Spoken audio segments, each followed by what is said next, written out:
Estas recomendaciones, sabemos que muchas instituciones pues sí las aceptan, pero no se cumplen.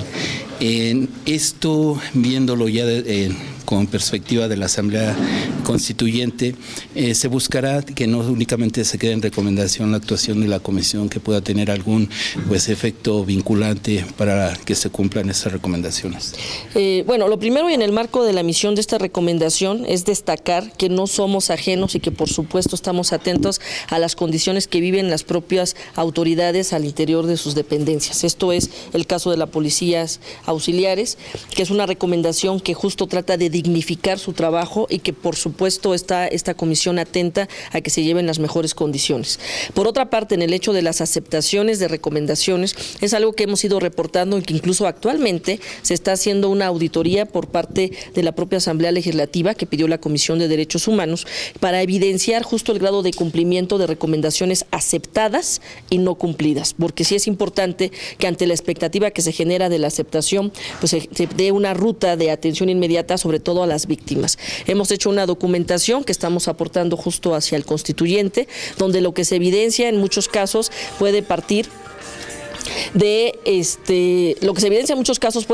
tanto de las propias omisiones de la autoridad en casos tan básicos como las indemnizaciones, las cuestiones de el reconocimiento en el caso de las disculpas públicas. Hay que también destacar que por parte de esta gestión del jefe de gobierno se han estado aceptando todas las recomendaciones emitidas por la comisión, pero también hay que destacar, y eso es algo que evidenciamos ya en nuestro portal, tenemos un índice de cumplimiento de recomendaciones. ¿En qué implica esta parte? Que ustedes directamente y cualquier persona interesada en la materia podrá ver si hay o no voluntad política del cumplimiento de los mismos. Esa es una forma de contrapeso que hemos instaurado a través de la visibilización tanto de qué tipo de recomendación, cuáles autoridades, cuántos puntos recomendatorios y el porcentaje de avance. Eso no quita que también históricas, que tenemos incluso de hacia 12 años atrás, no haya una excusa de su cumplimiento y estamos en una ruta, sobre todo de verificación en casos muy sensibles de víctimas, donde lo importante para ellos sea o la disculpa o la indemnización.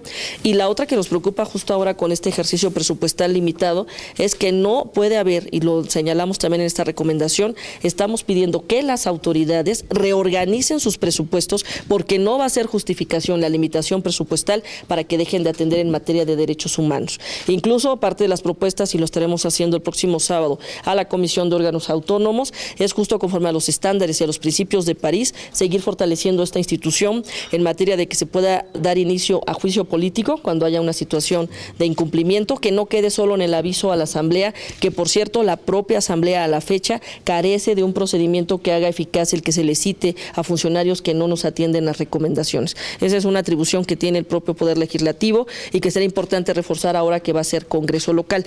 Por otro lado, y se ha hecho el comparativo, vemos que en estados como el de Sonora se propicia la situación de multas cuando se deja de atender al órgano cuando requerimos información.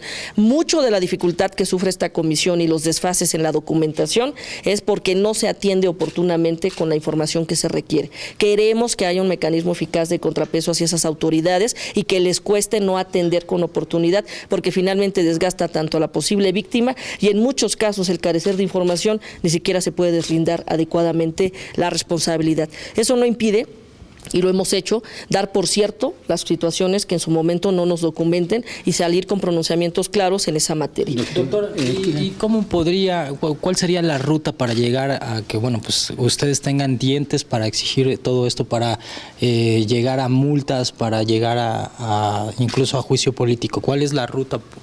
El idóneo es en este contexto de la revisión que se está haciendo sobre cómo van a estar los órganos autónomos en la ciudad, en la Constitución local. En ese sentido, justo la propuesta es que venga también tanto iniciación de leyes. Hay muchas cuestiones que se pueden prever porque ya tenemos más de 23 años de experiencia y vemos patrones de conducta que ya podemos determinar. El hecho que se nos permitiera como institución presentar propuestas de leyes y no estar a la cuestión de la agenda legislativa puede atender muchos casos de política pública integral con visión de derechos humanos. Pero ustedes van a presentar esa propuesta al constituyente? De entrada ya se presentó hace más de 15 días, que fue la apertura que hubo para tener propuestas ante el constituyente. La revisión que hizo la comisión de la propuesta del jefe de gobierno fue darle, conforme a los estándares de los principios de París, la revisión integral. Sí estamos alertas en el tema de que no se judicialicen las recomendaciones. Si nos meten a esa situación, podría ser una afectación al sistema no jurisdiccional de protección de derechos humanos, que sí se garantice a través del juicio político como un verdadero contrapeso y del tema de la asignación de multas. Entonces, en ese tenor estamos viendo el fortalecimiento, se enviaron las observaciones y por lo que sabemos somos la única institución órgano autónomo que está citando la Comisión de Órganos Autónomos porque presentamos un planteamiento que queremos que sea valorado con plena soberanía que tiene el órgano constituyente, pero sí bajo los más altos estándares que fortalezcan esta institución, indistintamente en su temporalidad que trae de 23 años, sino en su permanente consolidación que tiene que prevalecer en la Ciudad de México. Doctora, casos como este que nos ha relatado, ¿qué reflejan? ¿En qué condiciones hace su trabajo la policía? ¿Cómo afecta este tipo de condiciones su propio ejercicio y principalmente la misión de proteger al ciudadano? Miren, esa es la parte que siempre hemos insistido y que hemos equilibrado al momento en que tanto exigimos que cumplan con protocolos adecuados de uso de la fuerza y cuando reportamos incluso en detenciones arbitrarias.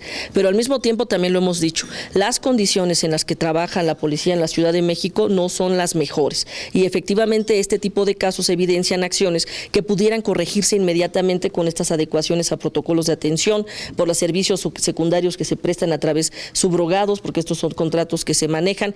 Decíamos y por eso poníamos el ejemplo en la recomendación que cómo era posible que le convino más a la persona renunciar y irse al Seguro Popular que tener la propia prestación en el lugar donde laboraba. Entonces creo que son cuestiones que primero es visibilizar, segundo es mandar el mensaje claro que no hay ningún choque en el tema de que cuando hay autoridades a las que se les violan también sus derechos humanos, esta comisión está atenta y por supuesto está proponiendo y denunciando esta situación, pidiendo que haya cambios estructurales. Y por otro lado también cuando hay afectación o abuso hacia los particulares, por supuesto también lo exigiremos en los mismos términos. Pero sí, evidentemente lo que se manifiesta en este tipo de recomendación y otra que se está documentando actualmente en la quinta visitaduría en temas más directos de derechos laborales es justo evidenciar qué acciones se están tomando por parte del gobierno, pero con esta preocupación que les insisto, que no puede ser pretexto la falta de suficiencia presupuestal. Tienen que reorganizar jerárquicamente los cumplimientos para que no sea el impedimento de que se tomen las medidas necesarias, que se implementen. Y como siempre lo hemos dicho,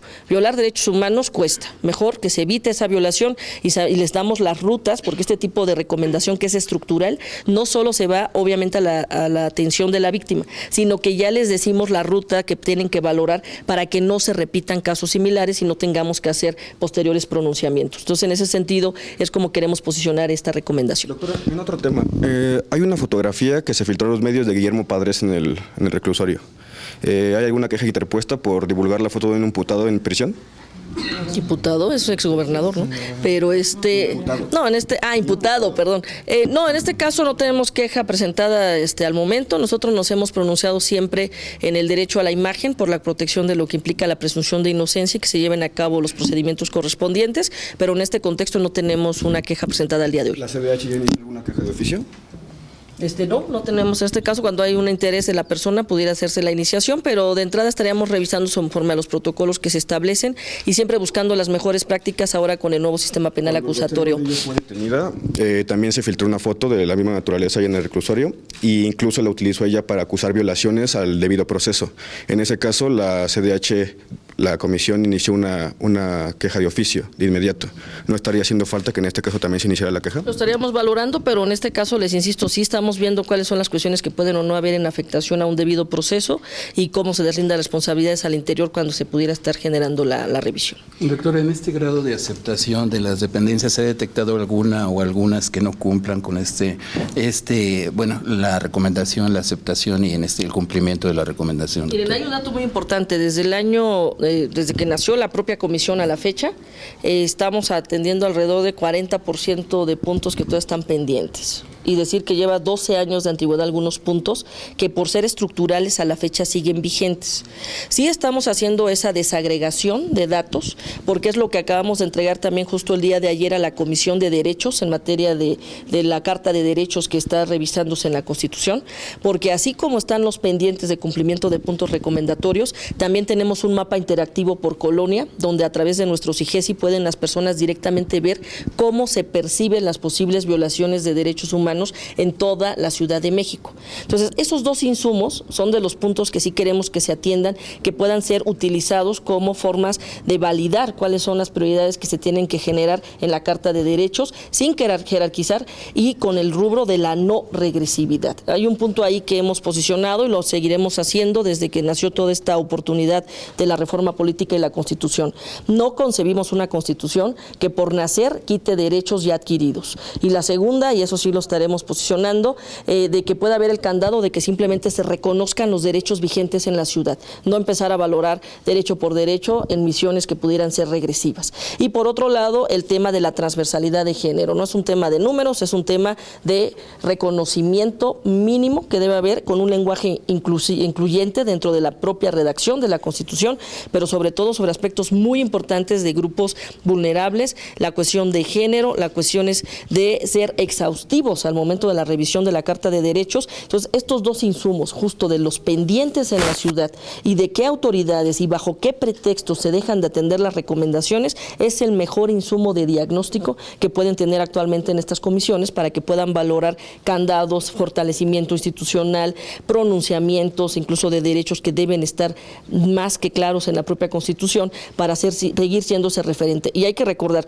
esta Constitución se está generando por primera vez después de la reforma del 2011 al artículo primero constitucional. Ese es un candado excelente porque nos permite los mejores estándares internacionales, que es obligación de la autoridad integrar en este instrumento ahora de Carta Magna. Entonces, estaremos muy atentos a ese proyecto. Las instancias que menos cumplen estas recomendaciones, la policía, la procuraduría. Las históricas, que es Procuraduría de la Ciudad, la Secretaría de Seguridad, parte de la Secretaría de Salud, pero sobre todo, y sí hay que decirlo porque es parte de lo que se está evaluando respecto al cumplimiento de recomendaciones, hay muchos aspectos que trastoca a víctimas y que no tendría absolutamente ningún impedimento, como son las disculpas.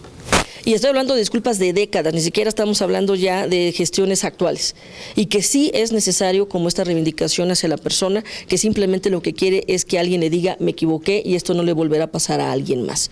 La otra que es muy importante y por eso está un lineamiento y que esperamos que también ya se emita la ley de víctimas, con lo que ya generó controversia en la ley por parte de la ley general que acaba de ser actualizada y que estamos evaluando, hace falta la ley local que puede fortalecer los temas de indemnizaciones bajo estándares de derechos humanos. No es que se lucre con esta parte, porque también es muy grave que se quiera descalificar ahora que a una persona que se le violó su derecho y se le indemniza, ahora resulta que eso es una calificación negativa, ¿no? Sí hay que tener mucho cuidado con estos estándares, pero son de los temas más sensibles. Y otra y más importante, los estructurales. Llega un punto en que mientras no cambien ciertos patrones las autoridades, la comisión históricamente seguirá pronunciándose hacia nuevas víctimas. Lo que ya hacemos nosotros con propuestas generales, como la que emitimos en materia de tortura, por ejemplo, lo que hace es evitar ya decir cuáles son y en qué momento, desde la detención hasta la reclusión, las acciones que hace la propia autoridad, que ya vemos que es un patrón. Si no rompen ese patrón, seguiremos documentando esos casos. Y de ahí la importancia justo que se atienda en la experiencia de esta institución este tipo de mecánicas. Doctora, ¿hace falta que sean vinculantes? Pues hay formas de establecer candados. Uno muy importante en los contrapesos de poderes es que a la fecha la propia Asamblea, al no tener un procedimiento claro, no ha citado a ninguna autoridad de las que la Comisión ha referido que no acepta la recomendación. Doctora, ¿cómo se están alistando para recibir a las madres de centroamericanos que están buscando a sus hijos desaparecidos? Van a pisar la Ciudad de México. Siempre lo hemos hecho, hacemos el acompañamiento, mandamos medidas precautorias, les facilitamos el acceso a lo que se está llevando. Son historias de vida muy fuertes, se ha dado a veces el encuentro afortunado gracias al intercambio de información. Siempre ha sido, y lo hemos hecho, justo apenas entregamos el reconocimiento Ponciano Arriaga a defensoras, madres que están buscando a sus hijas y que sigue siendo un gran pendiente, y también hay que decirlo con claridad. A la fecha y desde febrero está desfasada la emisión de la ley de desaparición forzada. y de los estándares, llevamos más de 15 años que al Estado mexicano ya se le dijeron cuáles son. Una ley que no atienda por lo menos esos 15 puntos que la Comisión ya mandó como propuesta al Congreso General no va a servir. Se necesita tener patrones, se necesita tener tecnología, se necesita tener formas adecuadas y que no sean, porque es lo más lamentable, la propia víctima, la propia familiar, quien termina haciendo la labor sustituyendo a la autoridad. Es una doble afrenta, más la revictimización que les llevan a cabo cuando quieren descalificar el que pareciera que buscaron el que sufrieran esa desaparición. Sigue ese desfase y no está prioritario en la ciudad y no está prioritario en el gobierno federal. Creo que ese es un punto que hay que seguir destacando. De nada sirve la reforma constitucional federal si desde febrero y estamos en noviembre, casi entrando a diciembre, no están las dos leyes generales ni de tortura ni de desaparición forzada. Pero lo más importante, y eso darle seguimiento, si sacan esas leyes sin atender los estándares que desde hace 15 años ya se le dieron al gobierno mexicano, no van a servir. No le hagamos expectativas a las víctimas y sí, y como siempre se ha dicho, se tiene que escuchar a las víctimas porque son las que tienen el principal pulso e indignación de lo que lamentablemente es una realidad, que es crisis de derechos humanos en nuestro país por el grado de afectación en la materia de desaparición forzada.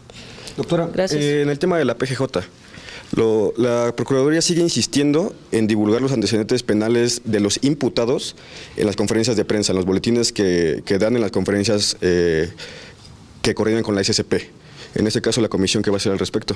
No, bueno, aquí más bien hemos hecho, cuando hacemos las documentaciones, el pedir la consulta al InfoDF, que como área especializada en materia de protección de datos personales, ha establecido que si fue condenado y efectivamente tiene el antecedente, no hay propiamente una violación, sino que se está dando como una cuestión pública de qué precedentes tiene la persona en materia delictiva. Entonces, en esos casos, salvo que fuera la difusión de la imagen o situaciones que pudieran afectar su presunción de inocencia, pudiera haber un pronunciamiento. Pero el propio InfoDF, cuando son sentencias donde ya la persona fue condenada y esos son antecedentes que se tienen sobre la misma, el criterio que ha establecido el propio InfoDF es que no hay una violación que reportar. Gracias a todas y todos. Doctor, una última pregunta. El asunto de las armas. Mientras el Senado se discute si las armas son válidas o no, todo el mundo anda armado. Miren, hay que ser claros, el tema del derecho a portar armas está en la Constitución. O sea, primera, esa está vigente. Segunda es que si no aprendemos de experiencias de otros países, nos vamos a equivocar doble. A los climas de lo que implica la violencia y demás, portar el arma no es la solución. Cuidado con el control de armas, cuidado con el calibre del arma, cuidado con la atención que se pueda dar, cuidado con las ocurrencias. Sí hay que tener mucha precaución sobre revisar qué experiencias hay en otros países. O sea, no tenemos que partir de cero. Primero, la garantía está en la propia Constitución y puede dejarse, excepto las que están como de uso exclusivo del Ejército. Entonces, no es un debate nuevo, es un debate que incluso en materia del capítulo constitucional de derechos humanos viene ya establecido de siempre. Ahora, el cómo se pueden o no hacer modalidades diferenciadas, cuidado, hagamos, y yo creo que sí será importante generar aquí mismo en la propia comisión un foro de discusión de especialistas, no partamos como si no hubiera precedentes, porque lo primero que detona este tipo de ejercicios es un incremento en la violencia. Entonces sí hay que tener cuidado sobre qué acciones se quieren propiciar. A veces se oye muy bien en los debates, pero ya en la operatividad nos pueden poner en riesgos innecesarios. Seamos serios, busquemos los datos duros y con todo gusto yo creo que sí vamos a estar tanto invitando y fomentando y en su momento aportando, si es que se le ve viabilidad a esa normatividad, como lo hemos hecho en todas las leyes donde haya un interés de derechos humanos, sí vamos a mandar datos duros que pueda valorarse antes de generar ocurrencias que nos vayan a meter en cuestiones que no cumpla el objetivo de generar condiciones de paz, de diálogo y de respeto entre personas. ¿Le preocupa ¿Es fácil que conseguir un arma en la Ciudad de México? Esa sí no te la manejo, más bien estaríamos viendo cómo se haría el debate en función de lo que implica un derecho que ya está en la Constitución, qué calibre está más establecido, porque eso ya es reglamentario, pero más bien la intencionalidad de lo que implica o no ya decir que la persona porte un arma, sustituyendo lo que tiene que hacer la autoridad, que es garantizar la seguridad humana de todas y todos. No es autodefensa, es un hecho de que las personas tengan condiciones de seguridad y tener cuidado, insisto, datos duros, vámonos a experiencias de otros países y veámonos ahí con la claridad de lo que sí preocuparía, que no les ha solucionado necesariamente esto. Entonces no entremos pensemos en seguir rutas que no necesariamente sean las más afortunadas, pero sí seamos muy serios que sobre datos duros aportemos y veamos las viabilidades de las normatividades. Doctora, ¿le preocupa esta percepción de la ciudadanía de que está incrementándose la delincuencia, que hay cada vez más registros obvios de que efectivamente, incluso ya aquí en la esquina de Río Churubusco y Universidad, se están dando los cristalazos? No, bueno, aquí de nueva cuenta son las doctora? revisiones que hay que hacer. Primero es la percepción, segundo es la confianza que tengan con las autoridades, tercero es cómo fortalecer mecanismos efectivamente de protección. El que es la obligación de la autoridad, no pierdan en el sentido eso de garantizar la seguridad, pero cuidado, garantizar la seguridad sin violar derechos, porque de repente el pretexto de su seguridad nos empiezan a limitar situaciones de revisión, situaciones de controles. Entonces sí hay que equilibrar, no somos ajenos a justo los contextos de violencia o las formas que se están presentando en diversas partes de la propia ciudad y del país, pero de nueva cuenta es responsabilidad de la autoridad garantizar la seguridad humana, es parte de lo que garantiza la confianza hacia las instituciones, pero cuidado, en el caso de la comisión es todo acto de autoridad está supervisado a que no se convierta en una violación a derechos humanos de nadie. Los Vengadores Anónimos. Gracias.